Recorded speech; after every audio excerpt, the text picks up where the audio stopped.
Dziko la Malawi lili ndi chiwerengero cha anthu oposera 20 million.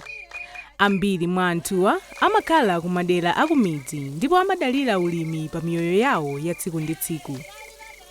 Kwa nthawi yayitali, ntchito ya ulimi m'dziko muno yakhala yosapindula kwa anthu kamba ka zifukwa zosiyanasiyana monga kusintha kwa nyengo komanso kusowa misika ya zokolola mwa zina. Pofuna kutukula ntchito za ulimi, boma kudzera mu projekti ya Shire Valley Transformation likumanga ngalande ya ulimi wa nthirira imene ikuyembekezeka kudzapindulira mawanja osaposera 48,000 m'chigwa cha mtsinje wa Shire. Polimbikitsa ntchitoyi, boma lakhala likuphunzitsa alimi njira zosiyanasiyana zomwe angayendetsere ulimi wa nthirira wa makono potengera zitsanzo za alimi ena amene anasonkhanitsa malo awo pamodzi.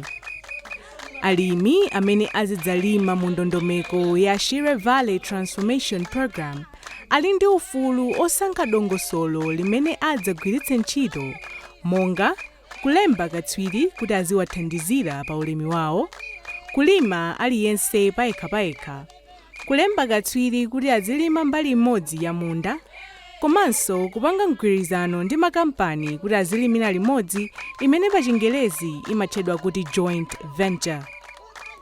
Adrian Maseo ndi mlangizi woyang'anira ulimi wa Malonda ku projekti iyi ndipo akufotokoza zambiri.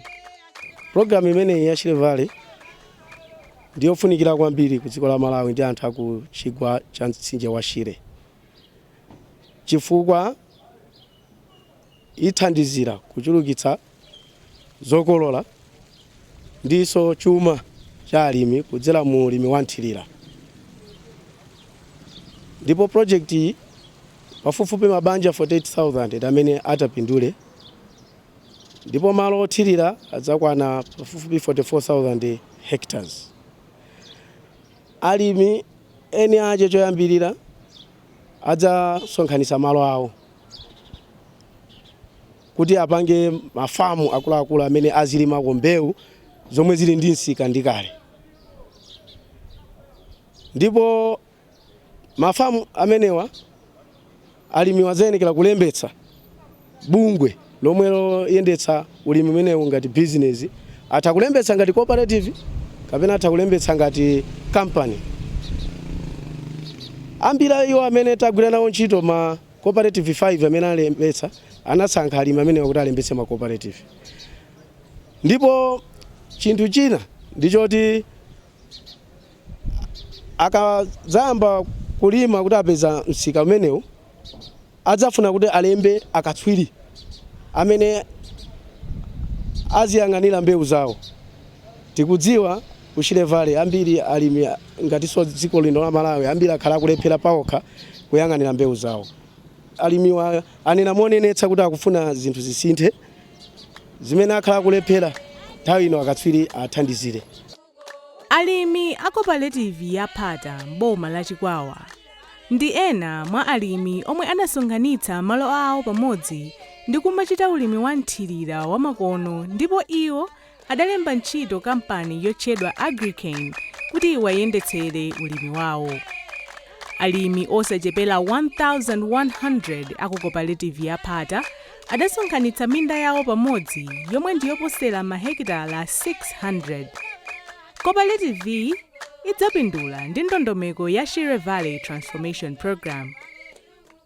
Mmodzi mwa alimi a Phata ndi a Simon Pepena amudzi mwa Katamalinga kwa mfumu yaikulu Maseya boma la Chikwawa, ndipo iwo akufotokoza mbiri ya cooperative ya Phata. Mbuyomo chama 2007-8 umo tidali ndi ulimi umene timalima mbewu zosiyanasiyana. Timalima thonje, mapira, chimanga, nchewere, mbewu zimene zimalima amene mukuona nzimbemo. Koma chifukwa cha nyengo ndi kusintha mvula magwedwe ache ngakhalenso tikamakolola mbewu zimenezi timaoneka ngati timapeza phindu koma isali phindu yokwanira bwinobwino. Pang'ono ndi pang'ono tidaona kuti basi sizingatheke kuti tisinthe ulimi umenewu tibwere ulimi wina wa nthirira. Ndiye tidachita chamwa chifukwa kuti tidali ndi anzathu ena akasinthula amene amachitanso bwino kwambiri kumbali ya nzimbe, komanso tinali ndi aneba anzathu Agricane pamene kuli maofesi athu pa mtundapo. nde titakhala pansi ngati alimi tidagwirizana zona kuti kuli bwino mwina tisinthe ulimi tigwiritse ntchito ulimi wanthirira koma mbewu yake ikhale ya nzimbe. Ndi alimi tidakhala pansi cham'ma 2007 imene upangiro osiyanasiyana udadza kuti tsono tipange bwanji malo tili nawo. Ndi titakhala pansi alimi tidagwirizana tidampeza agrikeni amene anali ndi upangiri wa nzimbe amene adatifotokozera tsatane mmene ulimi umakhalira. Ndiye tidafunza kuti machitidwe ake a malo athu akuti tiapereke akhale m'manja mwanu ziyenera kukhala motani. Chifukwa tinali ndi nkhawa kuti mwina azagwiritsanso ntchito mmene zinalili ku Kasinthula zongozungulira malo nkunguti alimi enu takusankhani mulowe mu skimu iyi. Ndiye zinthu zimenezozo zidatopsa kwambiri mpaka tidagwirizana zona kuti wina aliyense paikha ayezetse malo ache kuti alowe share mu skimu athu imene imachedwa Phata cooperative. Ndiye tidagwirizana mpaka ndithu dongoso 2008 udayambika ntchito yoyeza malo amenewa. Mwachitsanzo kuti munthu atsimikizire kuti malo ake aperekedwa ku cooperative amapatsidwa ID ngati imene ndagwira m'manjayi. Imene ndimene matitsimikizira kuti malo anga alowa mu cooperative ndipo umboni ndili nawo onena kuti malo anga ndili nawo kuti ali mu cooperative. Choncho malo awina amulimi wina aliyense adayezedwa paokha. Ndiye tidampeza katswiri amene ali agrikeni amene ndi upangiri wa nzimbe. Choncho ulimi wathu 2008 tidayenda nawo mpaka 2012 pamene tidayamba phase 1. 2012 idali phase 1 imene ili phase yoyamba imene ili ndi 300 hectares ya nzimbe. Pambali pa chimenecho 2016 tinabweranso ndi phase 2 imene ndi ma hectares so 300. Alimi a Phata adasonkhanitsa malo awo pamodzi ndi kulembetsa malowo kuti azilima ulimi wa makono. A Janet Chikadza ndi mmodzi mwa amayi amene akuchita nawo ulimi wanthirira ku Phata ndipo akufotokoza zambiri za mmene ulimiwu umayendera.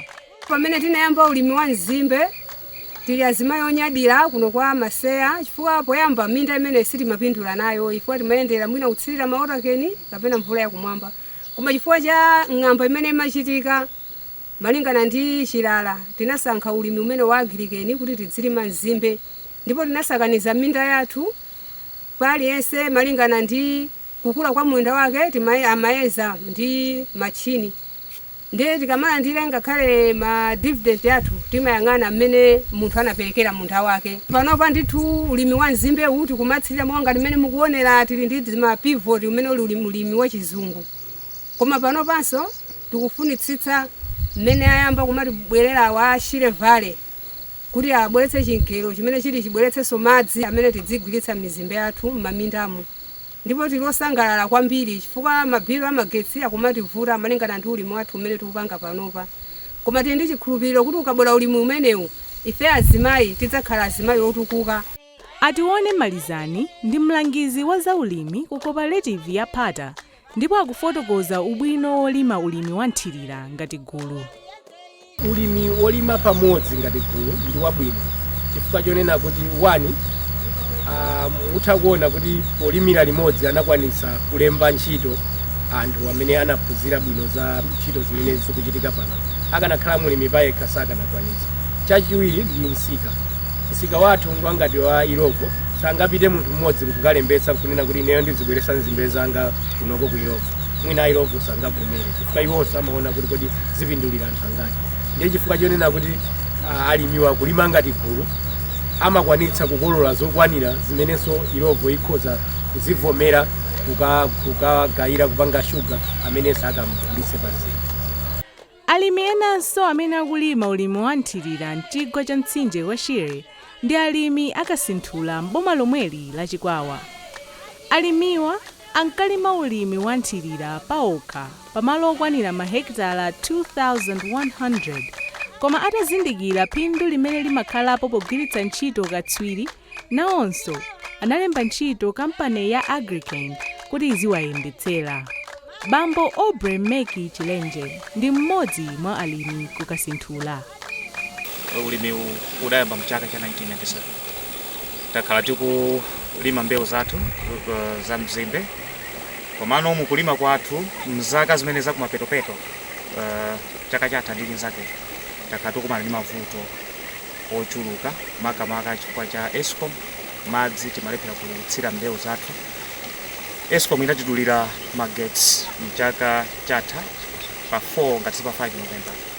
Takhala chaka chonse osathira mizimba yathu kufika mu chamu April meneno itabwera aggregate anatithandizira kulipira magetsiwo ndikutithandiza kukonzanso mindayo kudzala mizimbe panopo zinthu zamba kuyenda bwino tikutsirira koma mavuto akadapitirirabe chifukwa vuto la Escom payokha ili yokhazikika nkhani zokhuza ndi load shedding ndi ma blackouts tikazongonena kuti power intermittence azumachitika kawiri onena kuti ngati tsiku la lero takhala pafupi 9 hours ngati 10 hours magetsi asakuyaka madzi tinalibe panopo magetsi anguyaka kumene ndetayamba kutsirira kotero kunena kuti minda yathu yambiri pakadali pano sitinatsirire tikalowesa madzi athu m'madamumo mwina pakapita 4 hours 5 hours letikhala tikuyamba kutsirira koma pivot panopa yayamba kale kwa magetsi kulibe ndikuti pivot sitsirira ndikuti minda imeneyo ili pa mavuto.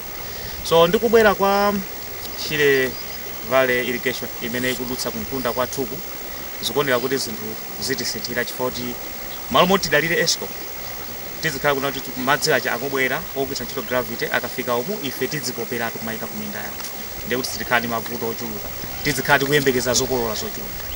Nawonso alimi akatunga maseya cooperative yomwenso imatchedwa kuti kama mboma la Chikwawa adasonkhanitsa minda yawo ndi kumalima ulimi wa nthirira. Iwo adapanga mgwirizano ndi kampani ya Prescan.